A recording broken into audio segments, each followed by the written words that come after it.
Então eu quero só fazer uma reflexão com vocês, porque eu acho que nós precisamos de contextos bíblicos que nos estabeleçam sobre uma fé inabalável. Sabe aquilo que o salmista quis dizer no Salmo 91, no verso 7? 1000 cairão ao teu lado, 10.000 à tua, mas você... Isso. Nós precisamos de um treinamento, de uma preparação que nos coloque firmado na rocha. Porque o número de informação que nós recebemos, hoje eu estava pensando um pouco sobre isso, sabe? Talvez nós consigamos hoje entender por que é que muitas vezes a Igreja Católica usou um sistema onde só os padres podiam ter acesso às Escrituras. Isso foi muito ruim, sim ou não? Claro que foi, mas aí eu te pergunto, será que hoje todo mundo tendo acesso e dando o seu palpite sobre aquilo que acha certo, sobre aquilo que concorda ou não concorda, talvez também não seja um grande desastre? Hoje ouvimos algumas pessoas e elas falam como se fossem pessoas com muito conhecimento, falando para as pessoas o que elas gostariam de dizer sobre a igreja, certo? Mas não o que a Bíblia diz a respeito da igreja, mas simplesmente o que elas pensam sobre dinheiro, pensam sobre culto, pensam.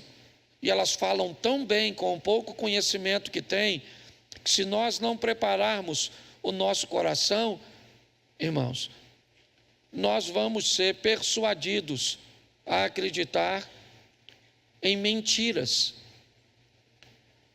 Então eu tenho uma preocupação muito grande no que diz respeito a isso, em preparar uma igreja forte, apta para lidar com as adversidades, com as informações pervertida, ministrada por muitas pessoas. Você sabe como nós falamos aqui de dinheiro, como nós falamos aqui de frequência de culto. Nós buscamos oferecer à igreja uma capacidade dentro do possível, certo? De autossuficiência, onde você esteja apto a guerrear suas guerras, onde você entende o valor da oração da congregação. Aliás, peço oração para a Marcha para Jesus, peço oração por nossa festa, certo? Precisamos de um tempo bom, de tantas coisas. A Bíblia diz, orai sem cessar. Mas é importante nós entendermos que há um sistema sendo montado, ok? Para fazer com que as pessoas abandonem a igreja. Aí você vai me perguntar, mas pastor, o senhor acha que a igreja salva? É lógico que eu não acho que ela salva. Eu tenho certeza que ela não salva.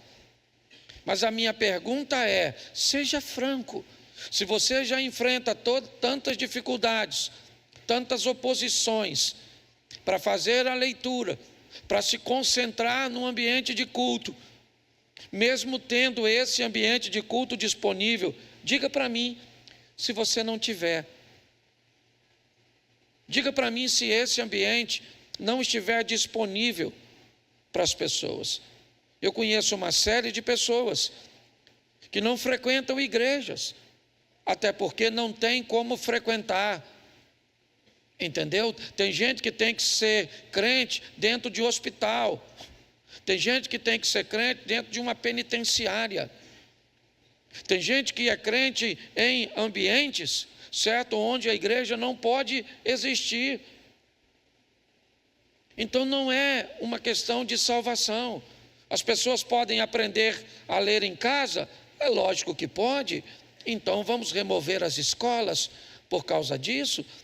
Então vamos ter o cuidado ao ouvirmos essas pessoas e esses posicionamentos, porque isso está cada vez se estendendo mais, e eles têm aliados. Sim, os falsos pastores. Gente que quer vender terreno no céu, que quer vender feijão, que quer vender pedra. Nós sabemos que tem umas pessoas assim, certo? Gente que faz as coisas de forma incorreta. Nós sabemos. E o que eles são? Aliados desta visão. Pastores revoltados, que muitas vezes cometeram pecado e que enfrentaram um ambiente tão opressor diante de seu pecado, que o coração dessas pessoas azedaram e hoje ela fala contra um sistema que se voltou contra ela, pelo motivo que ela mesma deu. Então nós precisamos estar preparados para isso. Eu não sei quem vai cair, a Bíblia só diz que é muita gente, porque 11 mil pessoas caem, 1.000 de um lado, 10 mil do outro. É gente pra caramba caindo. Então nós vamos ver membro caindo, pastor caindo. Tá. A Bíblia diz que quem está de pé, não preste atenção em quem está caindo. Cuide, para não cair. Tá certo? Então, se você sentir que vai cair, senta. Tá certo? Que pelo menos fica mais seguro. Tá certo? Manter a base, sentadinho. Então, nós vamos refletir sobre isso, porque é e tem sido um grande desafio para a igreja nesses últimos tempos. Os sinais que estão aí revelam que Cristo está pronto para buscar a sua igreja. Ok? É assim que funciona. Certo? Nós, brasileiros, que nunca vimos tremor de terra, nunca vimos coisas, está aí diante de nós. Tá certo? Nós aguardávamos que as coisas demorariam mais a acontecer, mas a sequência, o intervalo desses fatos, eles diminuíram muito. Então vamos aqui a uma reflexãozinha para essa noite. Marcos, capítulo 5. Vou dar uma palavra pequenininha, esse culto é menor, certo? Nós vamos até o verso 34, tá bom? Aconteceu que certa mulher, que havia 12 anos vinha sofrendo de uma hemorragia, e muito padecera à mão de vários médicos, tendo despendido todo quanto possuía, sem, contudo, nada aproveitar, antes, pelo contrário, indo a pior. Tendo ouvido a fama de Jesus vindo por detrás dele, por entre a multidão, tocou-lhe a veste, porque dizia: se eu apenas lhe tocar as vestes, ficarei curada. E logo se lhe estancou a hemorragia e sentiu no corpo estar curada do seu flagelo. Jesus, reconhecendo imediatamente que dele saíra poder, virando-se no meio da multidão, perguntou: quem me tocou nas vestes? Vamos lá. Isso. Não, é para frente, não é para trás. Isso.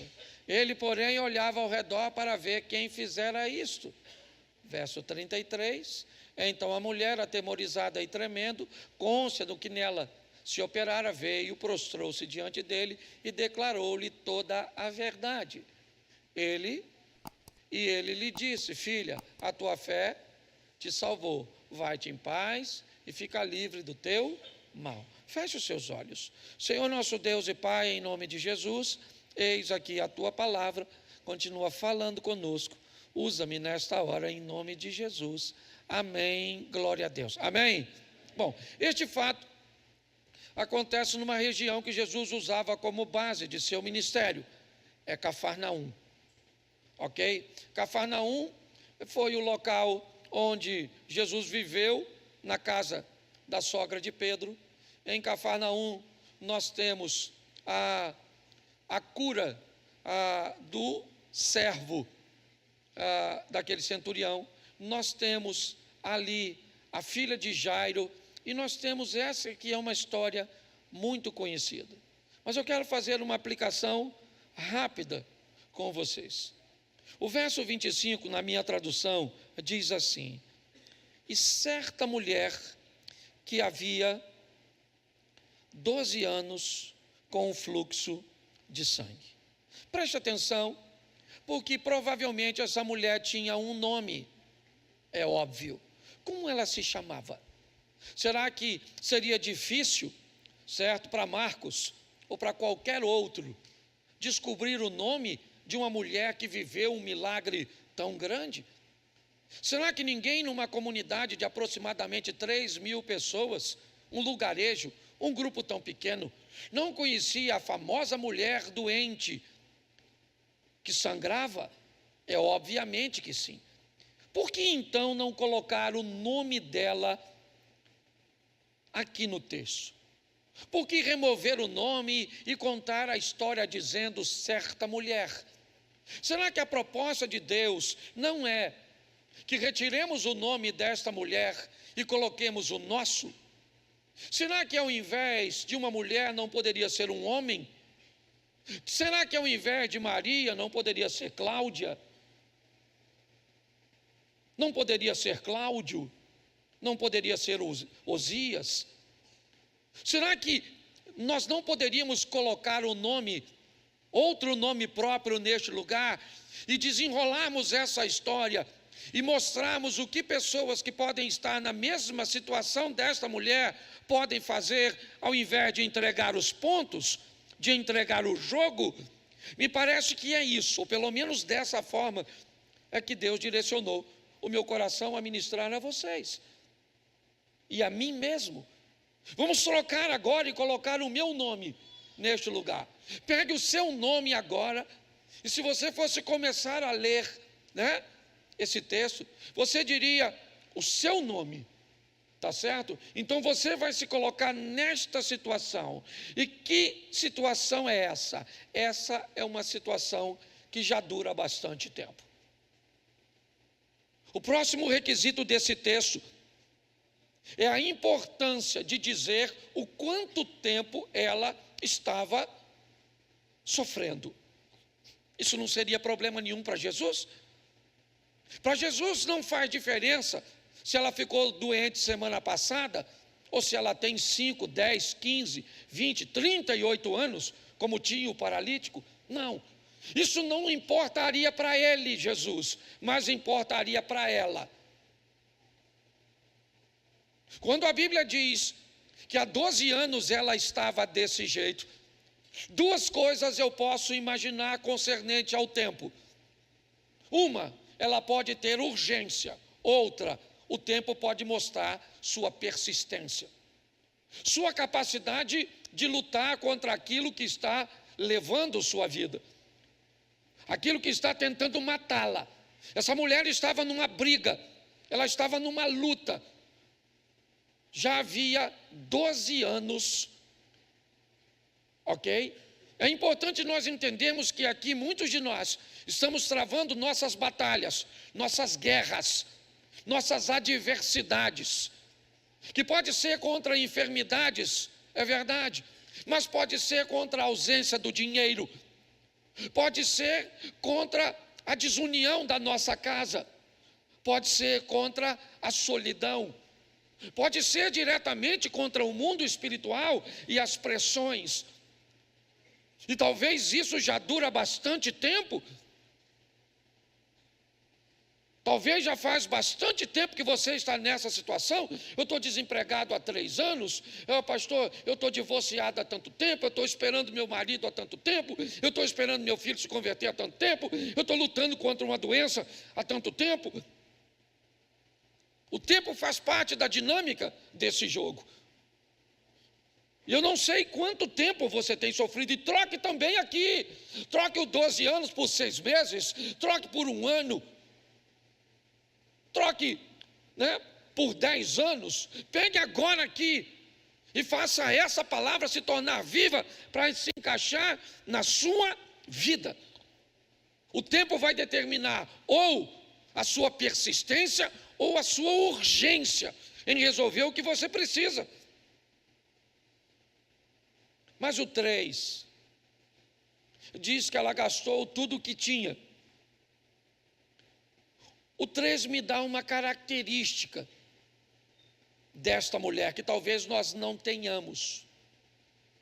E se não tivermos, é bom buscarmos. a responsabilidade. O que ela tem, pessoas podem resolver. Sim. Ela acredita inicialmente que a medicina da época, que os médicos, que os tratamentos, e como que está em jogo é sua vida, para ela não interessa, porque defunto não precisa de dinheiro, defunto não precisa de honra, não. O mais valioso é sua vida. Então ela pega tudo aquilo que tem e despeja sobre os recursos disponíveis naquela ocasião. Ela é uma mulher responsável. Ela é alguém que pega tudo que tem e busca, sabe? Numa terapia, num médico, num método de emagrecimento, num ambiente, porque isso que é tentativa.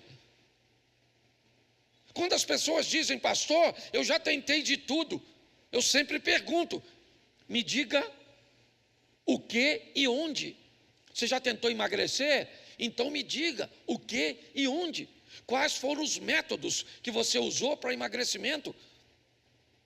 Ah, pastor, eu já tentei parar de fumar. Tá bom, me diga como e onde. Eu já tentei parar de beber. Tá bom. Eu já tentei viver sem as drogas. Então tá certo. Pastor, eu estou tentando salvar meu casamento. Tá bom, então me diga onde. O que você foi? Você foi a Bragança? Lá na instância de Josué Gonçalves? É isso? O que você foi? Você foi a Belo Horizonte? Certo? Lá no Muriá, com a Lagoinha? O que você fez? Você já procurou terapeutas, psicólogos, psicanalistas, certo? Psiquiatras? O que você procurou? Me diga onde foi que você tentou, para que eu entenda que você de fato está tentando, que há uma responsabilidade em você. Porque é isso que ela pega. Ela pega tudo o que tem e joga nos lugares que ela acredita que pode resolver, mas o resultado não é bom. O texto diz que ela perde seus recursos e sua doença evoluiu. E assim, ela fracassou, certo? Pelo menos com aqueles métodos convencionais que ela usou, que, diga-se de passagem, curaram outras pessoas, fizeram bem para outras pessoas. Por quê? Porque a ciência que Deus entregou aos homens, ela é produtiva, ela é eficaz, ela é eficiente, mas os homens são limitados, eles não podem resolver tudo. A verdade é essa. Tem gente aqui atravessando isso. O nosso irmãozinho lá do canto, eu estava lá no Muro das Lamentações, orando para que Deus cure você, porque eu creio que Ele vai te curar. Amém? Porque eu sei que os homens podem fazer muitas coisas, sim ou não? Mas eles são então eles fracassaram com ela. A tentativa fracassou. Ela não tem mais dinheiro, tá certo? E sua doença continua lá, evoluindo. Mas ela é responsável por sua própria vida. Meu dinheiro acabou, os médicos não vão me atender de graça, não tive sucesso, eu vou desistir. Não é assim que a história desta mulher, ou pelo menos a sua história deve terminar. Já que ela não tem nome, nós colocamos o nosso. Tá certo? Então aqui não tem mais a ver com ela, tem a ver comigo e com você. Então agora não funcionou. Então o que ela vai fazer? Qual é o próximo recurso que está à sua disposição? Ela tem alguma coisa ainda? Lembra? O que você tem na sua casa? O que te sobrou? Lembra do profeta falando com a mulher? Você diz que não tem nada, mas vamos dar uma vasculhada. O que sobrou? Vamos pegar esse pouquinho de força, esse pouquinho de esperança. Vamos pegar o que sobrou, o que tem aí? Bom, o que tem aqui é a história de um camarada que surgiu há pouco tempo, curando as pessoas. Ele cura as pessoas. Por diversos lugares por onde ele tem passado, a notícia de que pessoas estão sendo curadas. É isso. Mas ela tem um problema. O problema dela a impede de tocar nas pessoas. Ela não pode tocar nos outros. Isso é um problema grave. Porque se Jesus está envolto numa multidão e ela quer se aproximar de Jesus, automaticamente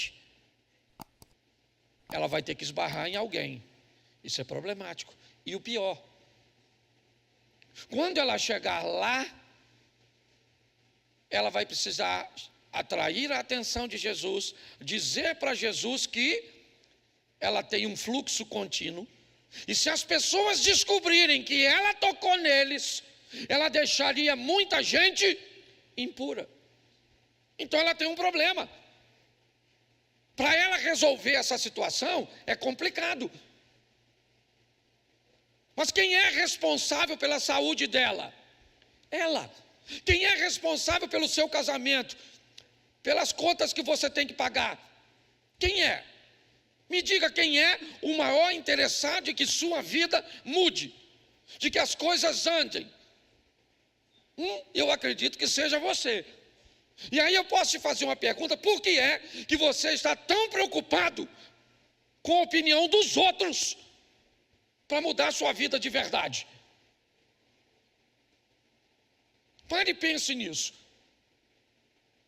Ela precisa. Por quê? Porque ela não tem mais recursos. E você pode falar: mas pastor, se pegarem ela vai morrer apedrejada. Mas se ela não morrer apedrejada, já ela morre de anemia, de qualquer outra coisa. Sei lá, também não sou obrigado a saber tudo. Eu só sei que ela toma uma decisão. E a decisão dela é: eu vou procurar Jesus. Eu vou tentar estar com Ele. Não vai dar para marcar uma audiência. Vai ser muito difícil. Ela vai descobrir nessa caminhada que não é fácil. Mas seria possível. Você e eu vamos ter que aprender uma coisa. Se você quer alcançar de verdade, você precisa colocar na sua mente que será possível. Não interessa o problema que tiver na sua frente. Não interessa o obstáculo que vai se opor. Não interessa. Não interessa se é uma crise no país, se é uma guerra, se é uma pandemia. Não interessa. Não interessa. Você é que determina para você mesmo se você vai entregar os pontos ou não. Ela ouviu que Jesus estava fazendo na vida de outras pessoas e ela começa a acreditar que pode acontecer na vida dela. Isso não seria tão difícil assim para nós que conhecemos a Bíblia, porque a Bíblia diz que a fé vem pelo. Então ela está ouvindo, Jesus está curando isso, está curando aquilo, curou o outro lá, é um cego, é um paralítico que está andando, ele foi ali, foi lá, foi do outro lado, está ali.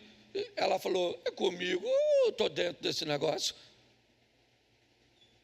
eu vou alcançar isso. Mas os obstáculos estão lá, a multidão, ela sempre vai estar entre você e Jesus. Foi sempre assim. Bartimeu queria falar com Jesus, sim ou não? O que tem lá? Uma multidão em volta dele, e um grupo ainda dizendo: ele não vai te ouvir.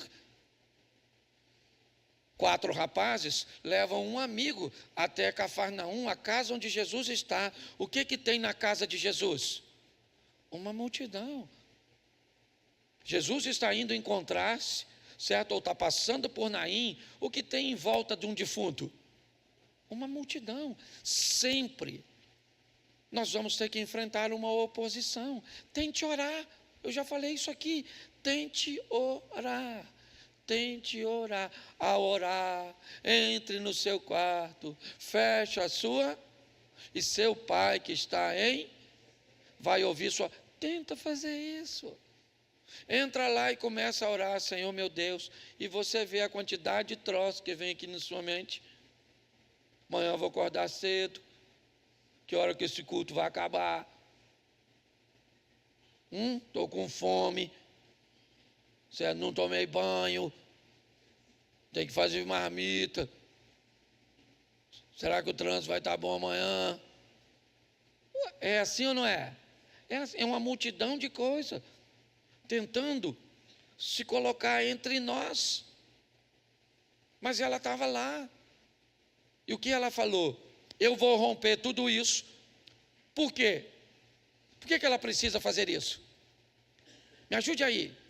Pregue comigo. Por que você acha que ela tem que tocar em Jesus? Porque não tem outra opção. Enquanto você tiver, vai atrás dela, rapaz. Você quer uma mulher, uma namorada? Para de ficar Jesus, manda. Manda uma ova. Vai trabalhar, se veste bem, um cheiro legal. Levanta essa postura sua. Entendeu? Fica atraente, que aparecem umas donas. Ah, Senhor, não tem mulher. Não tem mulher. Ah, pastor, não tem homem, está assim de homem, ó. Onde? Espalhado. Que eu também não fico procurando, não estou precisando. Quem precisa é a senhora, então é a senhora que procura. Eu estou aqui para ficar indicando o homem para os outros. Aqui, ó. Isso é um assunto que não me interessa. A senhora que vai dar uma ajeitada nessa carcaça da senhora? Não é? Para aparecer? Sim. Aí não tem emprego. Que não tem emprego, rapaz? Tem emprego para tudo que não tem, a gente qualificado. Um cara vem e pergunta, pastor, o senhor arruma um emprego para mim? Querido, vamos lá. O que você faz? Faço tudo. Então vai trabalhar na NASA. O astronauta. Não é? Para pensar. Não, a verdade é essa. Enquanto você achar que o sistema, certo, tem que fazer as coisas por você, vai dar nisso. A mulher falou, eu vou morrer, então se eu vou morrer, o que eu vou fazer? Eu vou lá e vou falar com... Mas estão dizendo que Deus não existe. Estão dizendo, não interessa o que estão falando, não interessa, é a minha vida.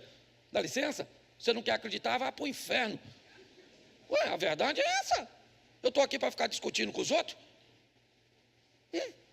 Eu falei isso aqui, mas vou repetir só para você ensinar. Hoje, quando alguém me faz uma crítica assim, severa na internet, e faz, hein?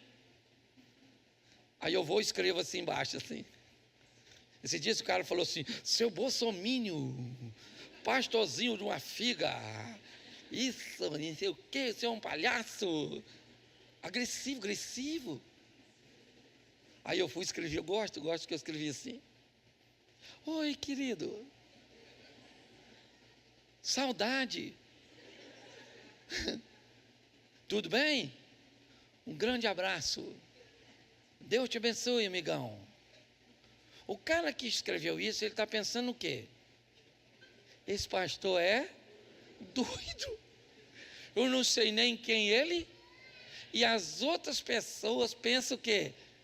É um amigo do pastor que está brincando com ele. Olha o que o pastor falou. Porque se o problema é seu, quem tem que resolver é você. A dona está lá e ela falou, eu vou tocar, mas tem um mundo que se dane, eu vou tocar, mas vou tocar nos outros e vou tocar é nele. Quer saber? Ah, mas foi só na roupinha. Para mim foi porque é o que deu. Que eu não vou atrás de Jesus para tocar na roupinha. Foi no que deu, estava passando, ela tocou. Porque ela acreditava que se ela tocasse nele, ela ficaria. E pronto. E lá foi ela. Foi lá. Uns dizem que puxou. Eu não sei, que eu não sou obrigado a saber tudo. Quando nós chegar lá, nós perguntamos. Certo? Eu sei que ela tocou. Onde? Aí o pessoal quer dizer que ela numas fitinhas que tinha escrito. Eu não sei onde tocou. Eu só sei que ela tocou na orla do manto. Não sei. Só sei que quando ela tocou, ela sentiu o meu estremelique assim, eu acho. E falou, parei de vazar. Ela estava com vazamento de 12 anos, vai ler lá, ó. Só dei um nome esquisito, não é? Mas isso aí, estou acabando, eu sou pastor, eu prego aqui, pronto. Você que está visitando é só não voltar. É brincadeira, viu? Mas ela sentiu e ela parou, sim ou não? Ela já tem o que ela precisa, sim ou não? Ela já está satisfeita, sim ou não? Só que esse mundo não foi criado para satisfazer pessoas.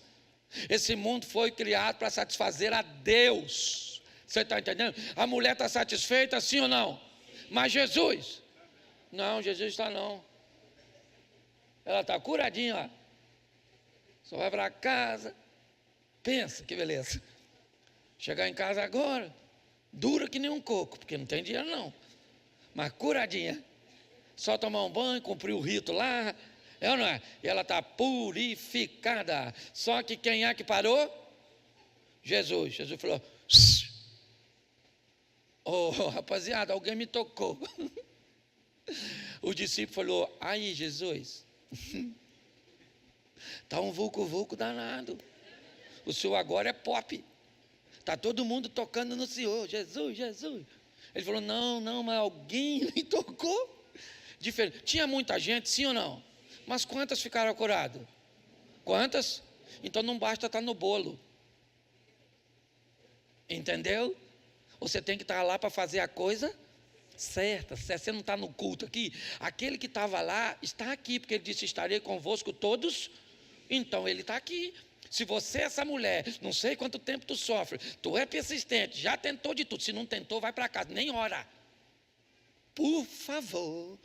Se você ainda tem coisa para fazer que não fez, não precisa dobrar o joelho para orar não. Você vai lá e faz primeiro. Quando você descobrir que já fez de tudo, que era sua obrigação fazer, porque Deus pode abençoar o remédio, sim ou não?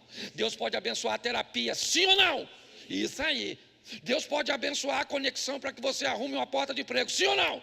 Então não bota tudo nas costas dele. Vai lá agir. Muda o meu marido, Senhor, muda. Por que não muda, senhora? Porque meu marido, pastor, esse dia a mulher falou comigo: a minha casa é um inferno. Eu falei: então, em nome de Jesus, vá. Ela falou: o senhor está me chamando de Satanás, de demônio? Eu falei: não, foi a senhora que falou. Se a casa da senhora é o inferno. Não, porque tem gente que dá um tiro no pé. E depois diz que engraçado sou eu. Como é que eu vou falar que a minha casa é um inferno, que minha esposa é uma praga? Longe de mim, pode até ser, mas não falo. Você não pode fazer uma coisa dessa, porque meu filho é burro. O burro é filho de quem? O burro é uma mistura. Eu não consigo entender.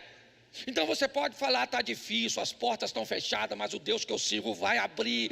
As coisas não estão como eu gostaria, mas Deus vai agir a meu respeito. Eu estou com algo que o homem não pode curar, mas eu sirvo um Deus que cura. Nós não podemos jogar contra. Você tem que ir para frente, vamos embora. E a dona foi lá, curadinha. Pensa que vai embora. Jesus falou: não vai nada, quer ver? Pegar essa dona. Alguém me tocou, eu quero saber quem. E o Jairo deve estar uma fera, porque está com pressa para ir curar a filha dele. Eu imagino o Jairo: fala logo aí, gente, quem foi? Minha garotinha vai se lascar lá. Por favor. Pensa. E o discípulo falou: não vai dar, Senhor.